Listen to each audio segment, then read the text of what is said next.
10,000 milliampere fast charging, may battery indicator, tapos may mga built-in cables na rin. So in this video, check naman natin itong mini power bank na nabili natin dito sa TikTok. So this is from Avidus and yung kanyang model is yung A1 Max. Maganda dito, no? Mini lang siya, portable, tapos meron pa siya mga built-in cables dito. Isang lightning port and then isang Type-C cable. Yan, for Android and for mga iPhone models. Tapos yung kanyang cable dito sa taas is nagsisilbi rin siya na handle and pag di mo siya ginagamit. And then aside din sa kanyang dalawang built-in cables, no, meron din siya ditong Type-C na input-output na port. And so dito mo siya i-charge pag nalobat siya and then pwede mo rin itong gamitin pang charge dun sa mga devices mo if kailangan mo pa ng extra port. And then by the way, nung dumating siya, meron na rin siya ditong Type-C cable. Siguro pang charge dito sa mismong power bank pag nalobat natin siya.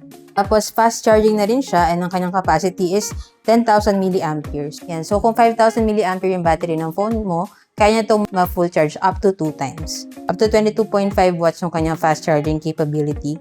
Tapos cute din yung kanyang design, no? Para siyang astronaut actually. Available din to in color white. Itong napili ko is color black siya.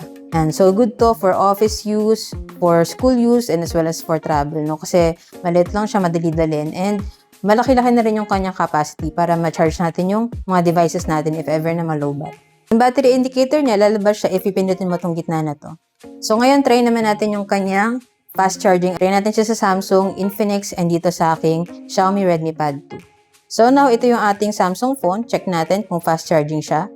Yan. So as you can see dito sa ating Samsung phone, fast charging siya. Yan. As you can see, nagka-fast charge din siya dito sa ating Infinix phone. Dito sa ating Xiaomi Redmi Pad 2, quick charging naman siya. Ayan, so based on our test, no, legit yung kanyang fast charging capability. So kung gusto nyo rin po ng ganitong mini power bank, check nyo na lang po dyan sa Yellow Basket, yan ko nabili yun sa akin para same quality and legit store din yung mapagbilan nyo.